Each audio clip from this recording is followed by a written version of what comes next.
بسم اللہ الرحمن الرحیم الحمدللہ رب العالمین الصلاۃ والسلام علی خاتم النبیین اللہم صلی علی محمد وعلی آل محمد۔ السلام علیکم ورحمۃ اللہ وبرکاتہ۔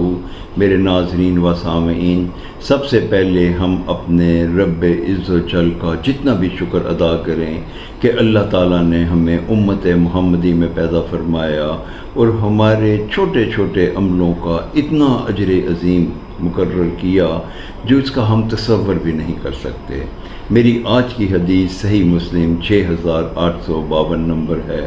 نبی آخر الزمان حضرت محمد صلی اللہ علیہ وآلہ وسلم کا ارشاد گرامی ہے کہ جو شخص ایک مرتبہ سبحان اللہ کہے گا، اللہ تعالیٰ اس کی 1000 گناہوں کو مٹا دیں گے اور اس کو 1000 نیکیاں اس کے نامہ اعمال میں لکھ دی جائیں گی۔